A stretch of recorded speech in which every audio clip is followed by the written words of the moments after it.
Hello students, how are you all? I hope you all are fine. I am Sharandeep Kaur and today we are going to continue our chapter number 4, Carbon and its compounds. आज जो बेटा हमने topic करना है that is coal and petroleum. Coal and petroleum के बारे में बेटा हम अपनी डेली लाइफ में काफ़ी बार सुनते ही रहते हैं, है ना। एंड कोल एंड पेट्रोलियम है क्या? एक तरीके का फ्यूल है ना, जिससे क्या है एनर्जी और हीट प्रोड्यूस होती है। ठीक है बेटा, तो कोल, पेट्रोलियम, नेचुरल गैस, ये सारी चीज़ें क्या होती हैं? फॉसिल फ्यूल्स होती हैं। ये बनती कैसे हैं? ये बनती हैं डीकम्पोजिशन की वजह से। देखो कई बार ऐसे होता है कि जो एनिमल वेस्ट होता है ना, या जो एनिमल या जो पत्तियाँ होती हैं प्लांट्स के, जो पत्ते होते हैं, कई बार वो सॉइल में मिलके ना नीचे नीचे दबते रहते हैं ऊपर से। किसी भी कारण जब सॉइल उनके ऊपर पड़ती रहती है तो वो नीचे नीचे जाते रहते हैं। ठीक है, जब वो बहुत नीचे चले जाते हैं अर्थ क्रस्ट में, तब क्या होता है बेटा, वहाँ पे बहुत ज़्यादा हीट प्रोड्यूस होती है। उस हीट की वजह से क्या हो जाते हैं, वो डीकम्पोज हो जाते हैं। एंड इस डीकम्पोजिशन की वजह से क्या है बेटा, काफ़ी सारी हीट एंड एनर्जी उनमें क्या हो जाती है, प्रोड्यूस हो जाती है। क्लियर है? काफ़ी साल लगते हैं बेटा इस प्रोसेस को, तो इसीलिए बोलते हैं कि जो कोल एंड पेट्रोलियम है ये काफ़ी लंबे समय तक बनते हैं, मतलब बहुत टाइम लगता है इनको बनने में। एंड इसीलिए ये क्या है, बहुत जल्दी ख़त्म हो रहे हैं। ठीक है, then combustion. What is combustion? Combustion का क्या मतलब होता है? सिंपल सी बात है बेटा, बर्निंग को ही हम क्या बोलते हैं, कंबशन। तो जब भी कोई फ्यूल बर्न होता है तो बहुत ज़्यादा एनर्जी रिलीज़ करता है। वो जो एनर्जी होती है वो हीट या लाइट किसी भी फॉर्म में हो सकती है। ठीक है, तो यहाँ पे बेटा एग्जांपल दी हुई है, कार्बन लिया हुआ है, क्योंकि ज़्यादातर फॉसिल फ्यूल्स में हमने पढ़ा था क्या प्रेजेंट होता है, कार्बन प्रेजेंट होता है। तो कार्बन जब ऑक्सीजन के साथ रिएक्ट करता है, अब ऑक्सीजन क्यों ली यहाँ पे, हमने तो क्या करना है, कंबशन करनी है। तो बेटा कंबशन हमेशा ऑक्सीजन की प्रेजेंस में ही होती है। ठीक है, तो जब भी हम कार्बन को कार्बन की जब भी कंबशन होगी तब क्या प्रोड्यूस होगा, एक तो कार्बन डाइऑक्साइड गैस प्रोड्यूस होगी। ठीक है, देन काफ़ी ज़्यादा amount of heat and light produce होती है। क्लियर है बच्चों? देन है फ्लेम क्या होती है? जब भी कंबशन होती है ना बेटा, जिस रीजन पे कंबशन होती है उसको हम फ्लेम बोलते हैं। ठीक है, flame is the region where combustion of gases takes place, जहाँ पे गैसेस की कंबशन होती है। क्लियर है बच्चों? अब क्या है, जो गैसेस फ्यूल्स होते हैं वो फ्लेम के साथ बर्न करते हैं। ठीक है, जो गैसेस फ्यूल्स होते हैं वो फ्लेम के साथ बर्न करते हैं। जैसे मतलब मान लो जैसे सॉलिड एंड लिक्विड्स हैं, कुछ सॉलिड एंड लिक्विड्स हैं, जब वो वेपोराइज होते हैं, जब उनके वेपर्स बनते हैं, तब वो भी क्या है, फ्लेम प्रोड्यूस करते हैं, कलर्ड फ्लेम प्रोड्यूस करते हैं। जैसे जब हम कैंडल को जलाते हैं, है ना, तो मतलब कैंडल को जलाते हैं, या फिर मान लो कोई दिया होता है, दिए को हम जलाते हैं, है ना, तो वहाँ पे क्या है बेटा, हमें कलर्ड फ्लेम दिखती है ना। जो घर में गैस स्टोव्स होते हैं, जब हम स्टोव्स को जलाते हैं वहाँ पे भी ब्लू कलर की लाइट प्रोड्यूस होती है, मतलब फ्लेम प्रोड्यूस होती है ना। तो हर एक जो भी फ्यूल है, ठीक है, वो किसी फ्लेम के साथ ही बर्न करेगा। अब फ्लेम दो तरह की होती हैं, एक तो ब्लू फ्लेम होती है, एक येलो फ्लेम होती है, ये इनके कलर के अकॉर्डिंग ही है। अगर तो बेटा ब्लू कलर की फ्लेम होती है तो इसका क्या मतलब है कि जो कंबशन है ना वो कंप्लीट हो चुकी है, मतलब कि जो फ्यूल है ना वो कंप्लीटली बर्न हो रहा है। अगर हम पूरा एक कार्बन ले रहे हैं, उसकी ऑक्सीजन के साथ रिएक्शन करवा रहे हैं, तो पूरा का पूरा कार्बन क्या है, कंबशन हो रही है पूरे के पूरे कार्बन की। लेकिन अगर क्या हो, कंप्लीट कंबशन ना हो, मतलब अगर हमने सब्सटेंस ज़्यादा डाला, उसकी कंप्लीट कंबशन नहीं हो पा रही है, कुछ पार्टिकल्स उसमें ऐसे हैं जो क्या है, कंबस्ट नहीं हो पा रहे हैं, तो उसकी जो फ्लेम आती है वो क्या होती है, येलो होती है। ठीक है, तो ब्लू फ्लेम क्या होती है, जब कंप्लीट कंबशन होती है फ्यूल्स की, ठीक है, तो उसकी फ्लेम ब्लू होती है। एंड ये कब होती है, जब ऑक्सीजन की बहुत ज़्यादा अमाउंट ऑफ मतलब सप्लाई हो, ठीक है, सफिशेंट अमाउंट ऑक्सीजन की मिले, ताकि ऑक्सीजन की इतनी प्रेजेंस तो हो कि कंबशन अच्छे से हो सके। एंड येलो फ्लेम कब प्रोड्यूस होती है, जब क्या है बेटा, कंप्लीट कंबशन नहीं होती है। ठीक है, जब कंप्लीट कंबशन नहीं होती है तब क्या है, येलो कलर की जो लाइट है वो प्रोड्यूस होती है। क्लियर है बेटा? ये क्या हो सकता है, जब ऑक्सीजन की जो अमाउंट है वो क्या है, सफिशेंट नहीं है। ऑक्सीजन मतलब उनको इतनी प्रोवाइड नहीं हो पा रही कि उनकी क्या हो कंप्लीट कंबशन हो सके, तब होता है ऐसा। ठीक है बच्चों। देन है chemical properties of carbon. Carbon की कुछ केमिकल प्रॉपर्टीज़ करते हैं जिसमें कंबशन भी एक पार्ट ही है। तो कंबशन रिएक्शंस जो होती हैं ये सारे हाइड्रोकार्बन्स में होती हैं। हर एक हाइड्रोकार्बन जो है वो क्या है, कंबशन करता है। ठीक है। Second type of chemical reaction हमने जो पढ़नी है दैट इज सब्सटीट्यूशन रिएक्शंस। जो सब्सटीट्यूशन रिएक्शंस हैं ये ओनली सैचुरेटेड हाइड्रोकार्बन्स करते हैं, एंड जो एडिशन रिएक्शंस हैं ये क्या है, ये अनसैचुरेटेड हाइड्रोकार्बन्स करते हैं। क्लियर है बच्चों। देन देखो कंबशन। कंबशन क्या है, एयर की प्रेजेंस में होगी। जब कार्बन के कंपाउंड्स हैं, हाइड्रोकार्बन्स हैं, जब ऑक्सीजन की प्रेजेंस में कंबशन करते हैं तो कार्बन डाइऑक्साइड प्रोड्यूस करेंगे, एक तो एक हीट प्रोड्यूस करेंगे, एक लाइट प्रोड्यूस करेंगे। ये चीज़ें हमने पहले देखी। अब देखो वो तो था ओनली कार्बन, लेकिन यहाँ पे आ गया कार्बोहाइड्रेट्स, मतलब यहाँ पे तो हाइड्रोजन्स भी आ गए हैं। ठीक है, यहाँ पे तो हाइड्रोजन्स भी है ना बेटा हमारे पास, तो हाइड्रोजन को भी तो बाहर निकालना पड़ेगा। हाइड्रोजन भी तो कहीं जाएंगे रिएक्शन के बाद, तो उनसे क्या बनते हैं, वाटर बनता है। लेकिन water in the form of water vapour बनता है, क्योंकि हीट भी तो होती है ना। इतनी हीट होती है कि वो लिक्विड फॉर्म में नहीं रह पाता। वो एनर्जी जो है, हीट एनर्जी है, वो मतलब यूज़ कर लेते हैं वाटर मॉलिक्यूल्स वेपर्स बनने के लिए। तो जो वाटर है वो एज अ वेपर प्रोड्यूस होते हैं। क्लियर है। अब देखो जो सैचुरेटेड हाइड्रोकार्बन्स होते हैं ये ब्लू फ्लेम के साथ बर्न करते हैं। क्या मतलब है इसका, कि जो सैचुरेटेड हाइड्रोकार्बन्स होते हैं जिनमें ओनली सिंगल बॉन्ड्स प्रेजेंट होते हैं वो क्या है, कंप्लीट कंबशन करते हैं। ठीक है, ये सूटी नहीं होते। सूटी का मतलब जैसे मान लो धुआं होता है ना, धुएं में काले काले कुछ पार्टिकल्स हमें दिखाई देते हैं ना, वो किस वजह से होते हैं, जब इनकम्प्लीट बर्निंग होती है। लेकिन जो सैचुरेटेड हाइड्रोकार्बन्स हैं उनकी कंप्लीट बर्निंग हो जाती है, इसी वजह से वो क्या है बेटा, ब्लू फ्लेम देते हैं। ठीक है, it is because presence of carbon in saturated hydrocarbons is comparatively low, and during combustion the carbon completely gets oxidised by oxygen.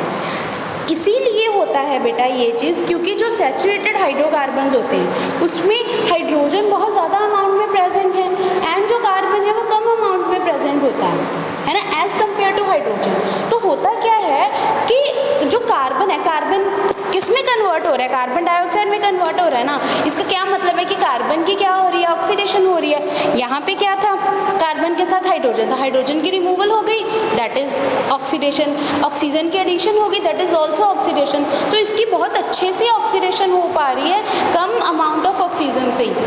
ठीक है, तो इसका मतलब इसकी कंप्लीट कंबशन पॉसिबल है। Okay, however if oxygen supply is decreased, but अगर हम oxygen की सप्लाई कम कर दें तब इसकी बर्निंग फिर कंप्लीट नहीं होती है, फिर कंप्लीट इनकम्प्लीट बर्निंग होगी, एंड देन क्या होगा, फ्लेम कौन से कलर की होगी, येलो कलर की। ठीक है बच्चों। देन बेटा देखो जो गैस स्टोव्स होते हैं है ना, इनमें कुछ टिनी होल्स होते हैं, छोटे छोटे होल्स होते हैं जो क्या करते हैं, ऑक्सीजन की सफिशेंट सप्लाई मेंटेन करने के लिए क्या है, हेल्प करते हैं। ठीक है, बिकॉज इसीलिए मतलब इसकी क्या होती है, ब्लू फ्लेम आती है। देन क्या है, observe that if the bottom of the cooking utensils, कई बार आपने देखा होगा बेटा जो कुकिंग यूटेंसिल्स होते हैं, जो बर्तन होते हैं जिसमें हम कुक करते हैं, वो क्या है कई बार नीचे से काले हो जाते हैं, है ना। वो ब्लैकिनेश क्यों होती है, क्यों वो काले हो जाते हैं, बिकॉज वहाँ पे कुछ सूट प्रोड्यूस होती है। मतलब क्यों प्रोड्यूस होती है, इनकम्प्लीट कंबशन की वजह से। जब सफिशेंट ऑक्सीजन की सप्लाई नहीं हो पाती है तब क्या है, वो जो बर्तन है ना नीचे से वो काला होने लग जाता है। ठीक है, because of the incomplete combustion. समझ में आया, सूट प्रोड्यूस होगी, ये सूट क्या करेगा, ये काले काले कण क्या प्रोड्यूस करेंगे, ये करेंगे उनको काला कर देंगे। मतलब इनकम्प्लीट कंबशन की वजह से ये प्रोड्यूस होते हैं ब्लैक कलर के पार्टिकल्स, और ये क्या करते हैं, कुकिंग यूटेंसिल्स को ब्लैक कर देते हैं। मतलब हमें ये पता चल सकता है कि कब इनकम्प्लीट बर्निंग हो रही है एंड कब कंप्लीट बर्निंग हो रही है। क्लियर है बेटा। देन जो अनसैचुरेटेड हाइड्रोकार्बन्स होते हैं, मतलब जिनमें डबल या फिर ट्रिपल बॉन्ड्स प्रेजेंट होते हैं, ठीक है, ये जनरली सूटी फ्लेम ही देते हैं, बिकॉज इसमें ज़्यादा अमाउंट कार्बन की प्रेजेंट होती है। हाइड्रोजन भी होते हैं लेकिन सैचुरेटेड के मुकाबले हाइड्रोजन कम प्रेजेंट होते हैं। जैसे मान लो अगर हम कार्बन 2 लें, 2 कार्बन में क्या होता है, C2H H6 this is saturated hydrocarbon. But अगर हम अनसैचुरेटेड हाइड्रोकार्बन की बात करते हैं उसमें क्या होगा, या तो C2H4 होंगे या C2H2 होंगे। ठीक है, अब यहाँ पे हाइड्रोजन काफ़ी ज़्यादा अमाउंट में प्रेजेंट है, इन दोनों में कम अमाउंट में प्रेजेंट है एज कम्पेयर टू कार्बन। ठीक है, तो इसी वजह से क्या है, ये इनकम्प्लीट बर्निंग करते हैं, मतलब इनकी ऑक्सीडेशन कार्बन्स की अच्छे से नहीं हो पाती है।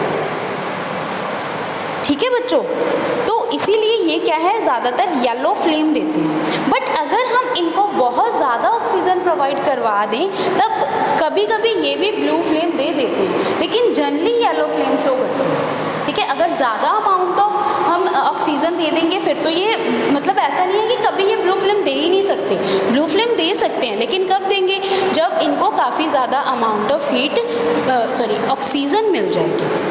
क्लियर है बच्चों? देन नेक्स्ट टाइप ऑफ हमारी रिएक्शन है दैट इज सब्सटीट्यूशन रिएक्शन। तो सब्सटीट्यूशन रिएक्शन क्या होती है?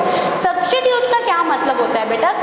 रिप्लेस करना, रिप्लेस बोल सकते हैं, डिस्प्लेस या रिप्लेस करना एक चीज़ को दूसरी चीज़ के साथ, उसको हम क्या बोलते हैं? सब्सटीट्यूशन बोलते हैं। अब मान लो हम मेरे पास क्या है, R एंड X है। ठीक है, मैंने यहाँ पे क्या है, रुको, R एंड H है। ठीक है, मैंने क्या करना है, इसमें X की एडिशन करनी है हाइड्रोजन की जगह पे, तो क्या बन जाएगा, R एंड X बन जाएगा, H को मैं बाहर निकाल देती हूँ। That is substitution reaction. समझ में आया कि यहाँ पे R के साथ पहले H था, अब H की पोजीशन किसने ले ली, X ने ले ली। ठीक है, तो इसको ही हम क्या बोलते हैं, सब्सटीट्यूशन टाइप्स ऑफ रिएक्शन बोलते हैं। क्लियर है? जैसे मैथ्स में आप कई बार सब्सटीट्यूशन करते हो ना, वैल्यूज पुट करते हो, x की वैल्यू पुट कर दी, y की वैल्यू पुट कर दी, दैट इज ऑल्सो सब्सटीट्यूशन, ये भी उसी तरह से सब्सटीट्यूशन ही है। ठीक है, तो ये जो रिएक्शंस होती हैं सब्सटीट्यूशन रिएक्शंस, ये ओनली सैचुरेटेड हाइड्रोकार्बन्स देते हैं। ठीक है, अनसैचुरेटेड में बहुत कम प्रोबेबिलिटी होती है सब्सटीट्यूशन की। सब्सटीट्यूशन ज़्यादातर किस में होती है, सैचुरेटेड हाइड्रोकार्बन्स में होती है, मतलब जिनमें सिंगल बॉन्ड्स प्रेजेंट होते हैं। क्लियर है? सैचुरेटेड हाइड्रोकार्बन्स जो होते हैं ये क्वाइट अनरिएक्टिव होते हैं, इतने ज़्यादा रिएक्टिव नहीं होते हैं। ठीक है, तो ये बहुत सारे सब्सटेंसेस के साथ कंबाइन नहीं करते हैं, बहुत सारे सब्सटेंसेस के साथ रिएक्ट नहीं करते हैं। ठीक है बेटा, बट सब्सटीट्यूशन रिएक्शन ज़रूर कर लेते हैं, बहुत अच्छे से कर लेते हैं। ठीक है, फॉर एग्जांपल देखो, जैसे हमारे पास CH4 है, ठीक है, जिसने जब क्लोरीन के साथ रिएक्शन की तो क्या हुआ, यहाँ से जो CH4 था उसको मैं ऐसे लिख सकती हूँ ऐसे लिख सकती हूँ CH3, यहाँ पे लगा हुआ है एक हाइड्रोजन, कार्बन के साथ ही तो 4 हाइड्रोजन लगे हैं, मैंने इसके साथ लगा लिया। देन क्या है, अगर हम क्लोरीन लगा देंगे तो ये हाइड्रोजन की जगह पे एक क्लोरीन लग जाएगा। ठीक है, ये 2 क्लोरीन है ना, तो इसको इस तरीके से लिखते लेते हैं, एक हाइड्रोजन की जगह पे क्लोरीन लग गया, दूसरा हाइड्रोजन दूसरे क्लोरीन के साथ बाहर चला गया, तो एक तो बन गया HCl, ये दोनों मिलके क्या बना लेंगे, HCl। ये H की जगह पे आ जाएगा तो क्या बन जाएगा, CH3Cl। ठीक है, ईजी है ना, बस एक हाइड्रोजन को उठा के वहाँ पे क्लोरीन लगा दो, हाइड्रोजन को क्लोरीन की जगह पे लगा दो। ठीक है, तो हमारे पास क्या बन जाएंगे, प्रोडक्ट्स बन जाएंगे। ठीक है, इसको हम क्या बोलते हैं, क्लोरोमीथेन।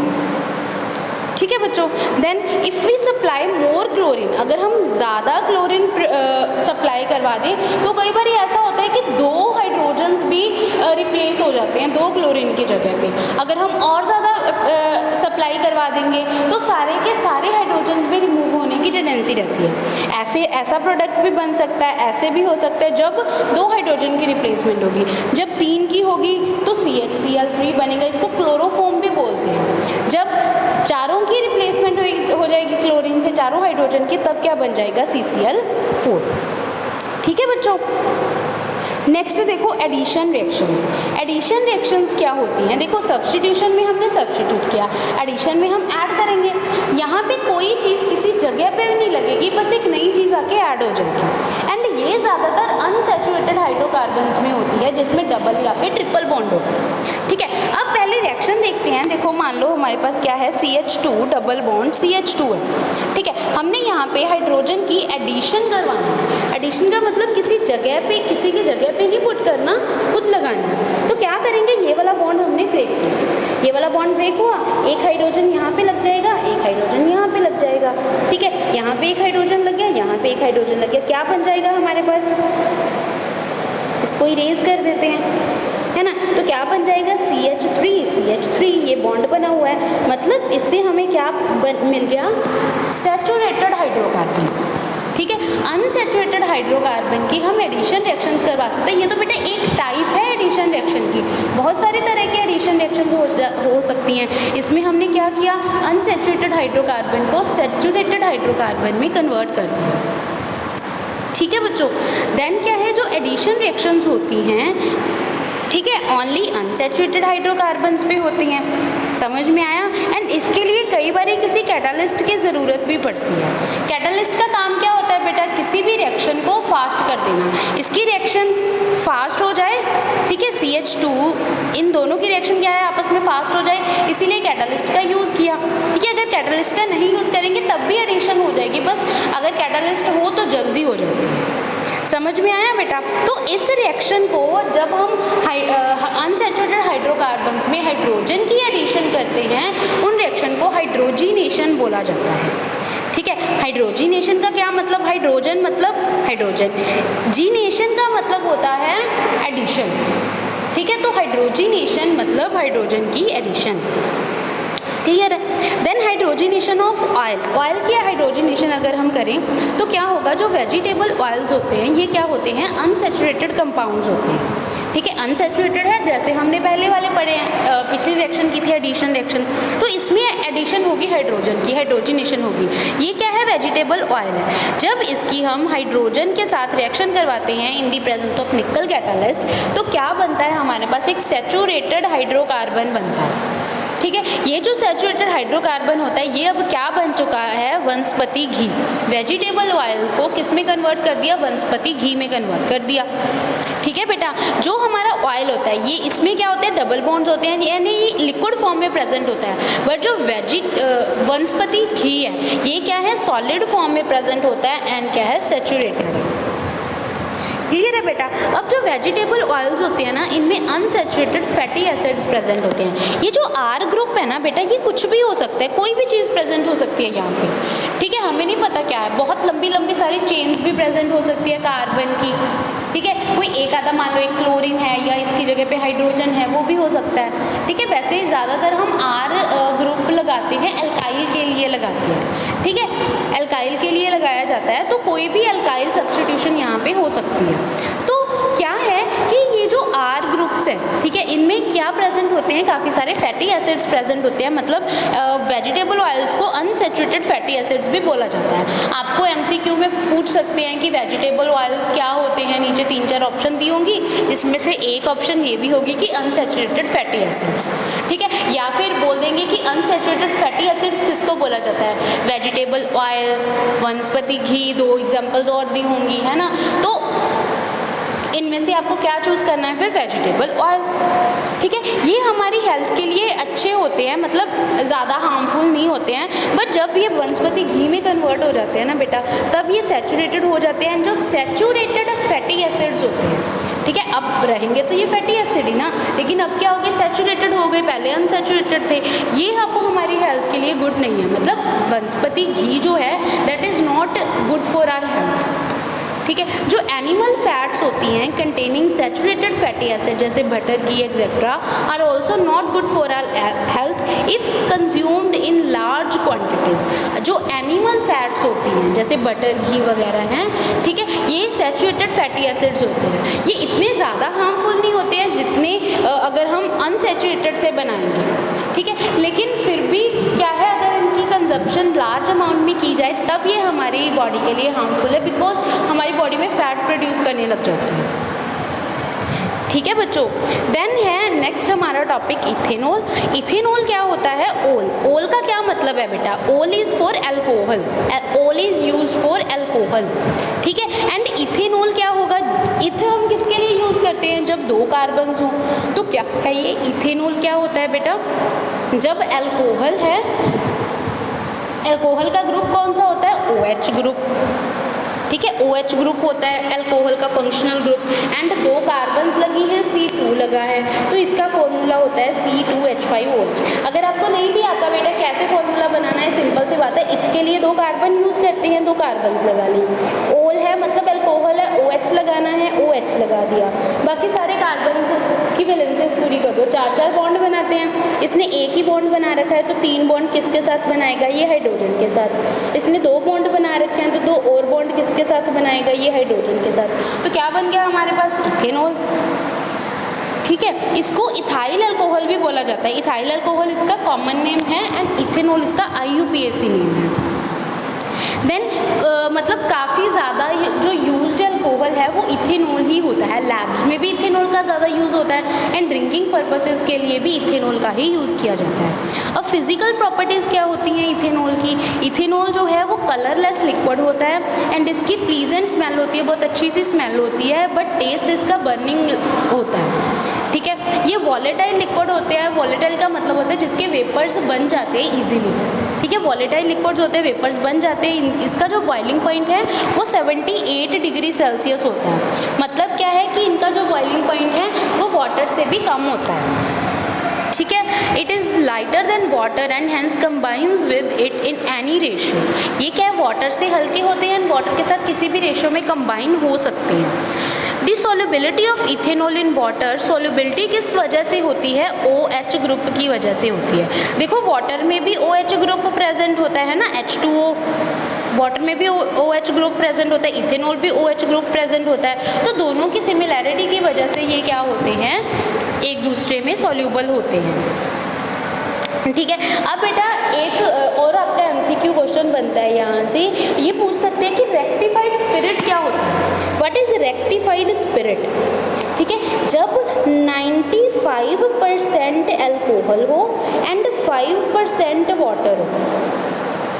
ठीक है, 5% वाटर एंड 95% इथेनॉल, इन दोनों का जो मिक्सचर होता है ना पर्टिकुलर इसी अमाउंट में, इसको क्या बोलते हैं, रेक्टिफाइड स्पिरिट बोलते हैं। ठीक है, काफ़ी इंपॉर्टेंट है, नोट डाउन करके रखो इसको। जब 5% वाटर एंड 95% इथेनॉल प्रेजेंट होता है उसको हम क्या बोलते हैं, रेक्टिफाइड स्पिरिट बोलते हैं। बट अगर 100% प्योर इथेनॉल हो, जिसमें एक भी बूंद पानी की ना हो, 100% प्योर इथेनॉल हो, उसको क्या बोला जाता है, एब्सोल्यूट अल्कोहल।